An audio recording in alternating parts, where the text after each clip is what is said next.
Kubira nominated n'omusajja, what we call a man who came before us, and me as Levixone, I'm inspired by everyone who came before me. So kubira mu category yemu ne Benjamin Dube. To me it was a win already. Naye kambabulire ekintu kimu bannayuganda mwenna abalaba, simanyi how you're taking whatever you see here, but nze mbadde walinga n'ebigere byenyeenya. Nze nyimbidde abantu bangi, nyimbidde abantu bangi nnyo ne gye twabadde twali tulaba miliyoni nga 7 plus mu Africa yonna. Amen. Okwagala kambawo ekintu kimu baganda bange, teri muntu agenda nga twesapotinge. Nze nabadde nina abasajja nga bakulaga ne bapulezidenti waabwe nga babasindikirawo kwa message awo, go represent us, we are so proud of you. Before we sing ate now to celebrating, let's celebrate ourselves. Amen. Leka twe celebrating.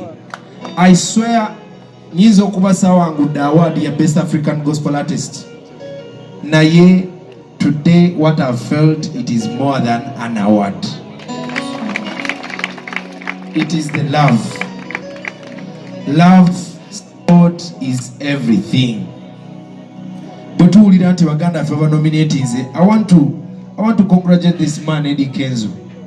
Eddy Kenzo paved the way for the rest of us to follow. We should celebrate that. Then again, in Malawi, Zambia, how is Eddy Kenzo? You get my point. So that means this guy he has paved the way. And today I've seen something about him in Grammy, Bichi. Let's stand together as a country. Because Eddy Kenzo and all other artists who are really representing the country that side, it means a lot. Chitegeza chinene nyinyi gwanga, nafewe nyinyi abana be gwanga. Amen. So nze nyiza okuba sawangu the award eyo, but I had a good time to represent my country, Uganda. The best time ever. And guess what? Can I tell you another important thing? Sawangu the award nina wangu de mioyo gy'abantu. Today I'm booked in Morocco. I just told him I'm booked in Nigeria, ngenda Europe, because of just one performance. Only 1 minute and some few minutes. You get my point, my people? So let's not take every chance we get for granted. Ayimbye now are representing our sportsman who are money. Let's stand together as Uganda and support each other. Nas posting ekintu ku Facebook oku, I was feeling sad. I'm not this kind of person who preaches, scratch my back, I scratch yours. I'm not like that. I'm here to love God by loving people and serve God by serving people. I don't care who doesn't care about me, but I'm here to care about it. I don't understand. Simaiwa muchitegeera. Bana tuyagale to supporting. Because Uganda, it is the next big thing if it didn't start already. You understand? So Federation today, mpulidde like amanyi bannange. Buli muntu yenna walinza bw'oyimirire tugenda kusaba essaala eno. Ate nga nzikiriza nga tusaba essaala eno, nawe kkiriza Katonda abeeko ebintu by'akukolera mu bulamu bwo. Amen. Don't care about what the world is saying. The God we are serving, He made man and man made money. So obanga onoonya ssente, Katonda gwe tusinza ye yatonda omuntu ate omuntu n'akola ssente. So njagala oyimirire wano ng'okkiriza nti ebbanja lyo Mukama agenda lisasula. Amen. Federation, it has given opportunity. What the opportunity buli muntu yenna. Someone might not want to hear the word of God, but the Federation has given us the platform to preach the gospel. And guess what? Me, my mission, the biggest reason why I sing because I want you people to know about Jesus Christ. Yensonga yokka lwaki nyimba kubanga njagala mutegere nti Yesu Kristo yekkubo n'amazima n'obulamu. Nze gwe mulimu gwange. Ekyo wandi kikubiddeko engalo ez'amaanyi. So, Mommy, thank you so much for having all of us. Thank you so much. Ono yafuka mama ave mtuuse wali nangamba nakuba enduru. She didn't even care about the nomination, but the representation, everything, whatever happened on that stage, it was for the glory of God. Amen. So wanike mikono gye biri mu bbanga tukirize Katonda olw'ebyamagero. Ate tukiriza Katonda tugenda kukuleeta Grammy mu Uganda. You never need to go okweyagala. Katonda gwe tusinza akebera mitima. Leka nkunyonyola kino ekintu. Katonda gwe tusinza akebera mitima. Katonda ono gwe tusinza tebamukweka. Bw'akebera omutima gwo nalaba nga omutima gwo mukyafu. Amazima gennyini. God has never created a failure in his image. The Bible says that we're all created in his image. Katonda fenna twatondebwa mu kifaananyi kye. Oba kuba Katonda wanditonze gwe blood. Wanditonze failure mu kifaananyi kyo. Oba kuba Katonda. You get my point? So what do you think God can create a failure in his image? So nobody is going to fail in the name of Jesus. Buli omu Katonda yamutegekera akadde ke. Kati nga akadde ko tekanabatuuka. Omanye engeri gy'onapookinga kitaawo. Kiringa omwana bw'anaakeera nakola ki? Nasiimula, nagololera kitaawe, namukolera buli kimu. Then omwana namugamba daddy, tulina trip tugenda Tunisia oba tugenda wa? Ne waba omuzadde otalina ssente. Agenda yewole mikwano gye kubanga omwana oyo amuwadde ensonga lwaki alina omuwa ssente ezo. Njagala nawe ofune ensonga okuwa Mukama Katonda lwaki akadde kalina okukasembeza kabiri kumpi. Supporting abo Katonda bawataddeko omukisa nga kaseera kaabwe. Basupporting Eddy Kenzo wabanga ye lumuli lwa Uganda. Tumusupporting. Waliwo ensonga lwaki. So towansonga Katonda ate omukisa gwo gusembezaayo naga ono omutima gwe wennamu wakati takolebwa ati. Katonda gwe tusinza akebera mu ki? So muganda wange embeera yabadde eganyo ng'etetambula bulungi.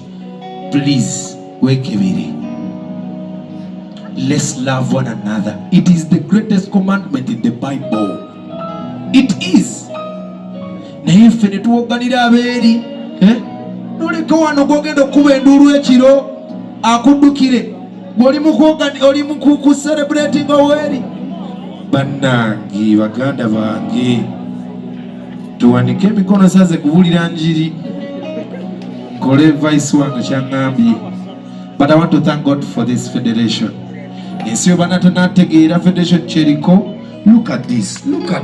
Laba abantu bano bonna. They are here to celebrate life. Unity gye twati. Lwaki tuli mu kunuuba ebintu ebirala? Guys, me, this is what I've prayed for my country, and I can see it happening. And guess what? We are the change you want to see tomorrow. It's us. Yes, so wanike emikono gye ebiri. Taata tukwebaza olw'olunaku lwa leero.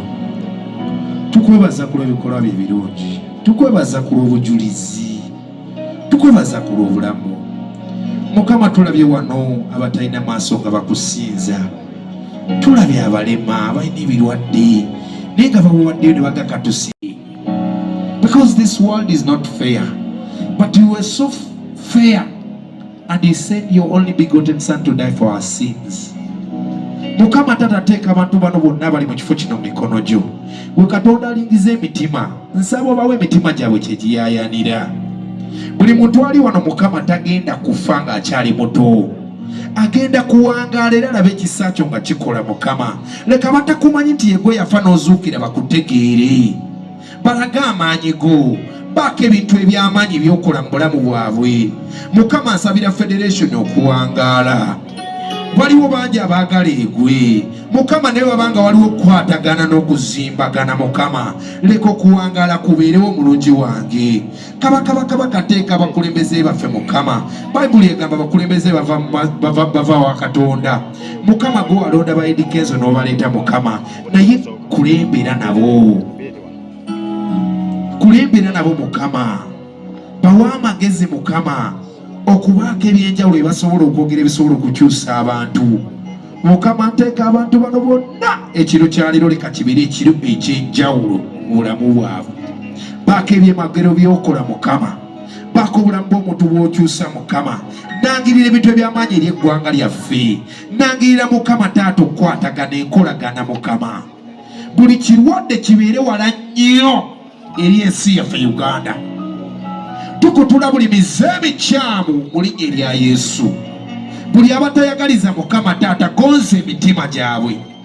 Kyusa okutegeera kwabwe n'engeri gye balabamu ensi, Mukama. Obalage entambula yo, Mukama. Tukwebaza, Mukama. Nteeka n'abasumba bonna mu mawanga gano, mu ggwanga lino Uganda.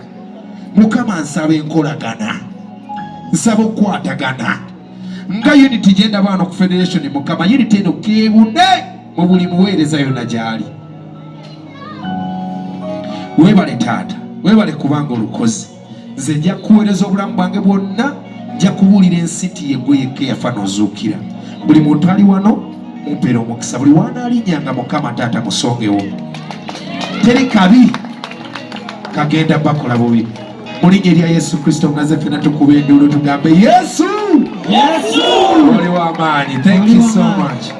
Musai eyapamanyi blessing abalala, oya kutula womukuwa wakana wabatwala naye nasemeza kwagala nebazanya banyamako mu lugendo size nzika kandi ne bannanga balala olutalo lulonga luwanvu naye tusabirabo titaffe yatugamba tulina okwagala guno mukwano tegumanyira ki mu Yesu guno mukwano tegumanyira ki mu Yesu guno mukwano tegumanyira ki mu Yesu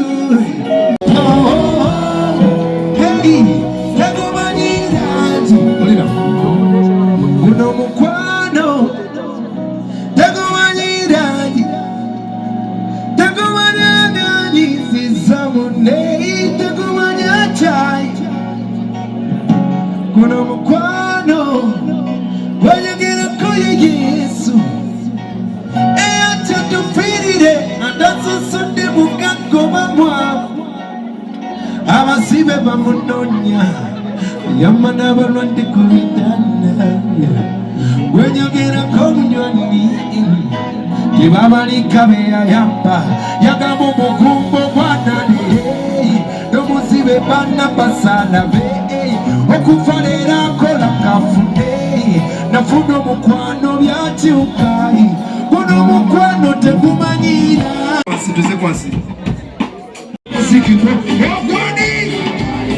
let's go everybody sing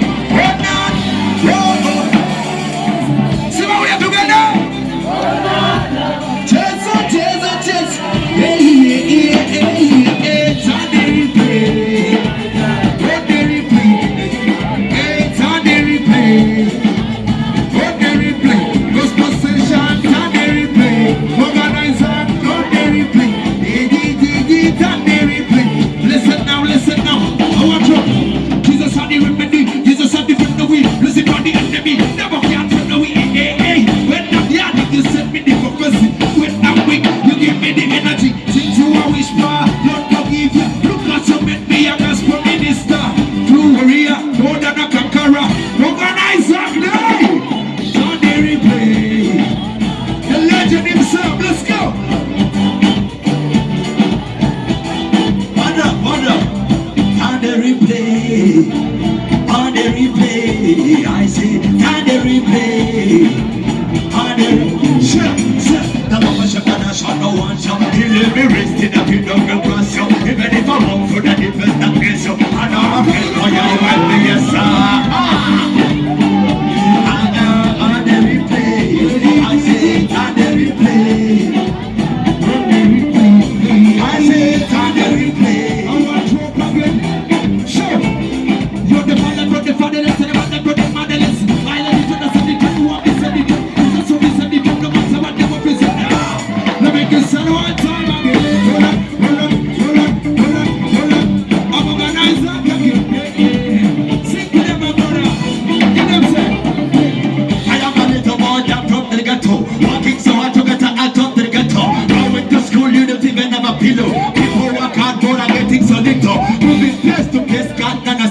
muyaye usomero limu atandise okuyimba bale moga neno wakabi tolekerawo kena kwa moga neno zenali back up at this wabayimbi because I love it. Even today I can back up any artist.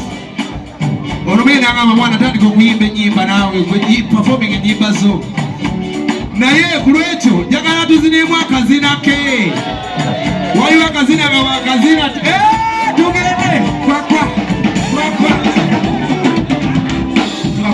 Sikamanyize tuende ba aige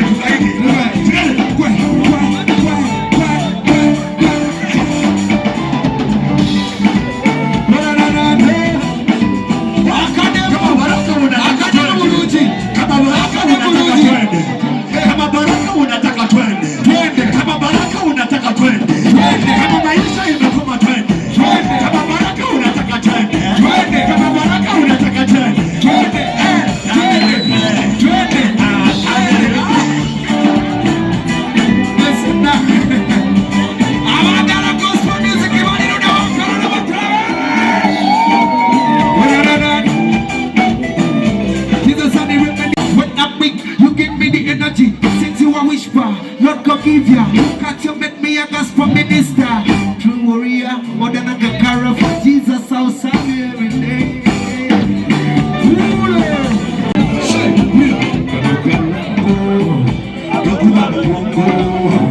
Yes, who does flow? Yoga Batia, like that yoga no. Number one, even if you go, number two, Nakaiba the Kuya, every case of Federation, the Wamba. Hey, gospel music we fire. I say we don't retire. Oh, but need you. Mukama kumuksa, awala mariwa. Digida. Egera sente. Mukama kumuchara. Hey, wasa. Hey, gochari buto. Tugende. Kuleta sente. Saga. Nayenga ndi serious. Eleda sente. Ha, wabonye wanda. Sende zono wazi muleke. Yabonye sende zezo. Anyways, pull it. Engera sente yagala change. Yep. Okay. Bless. Yagala change. Banange katukomewa no.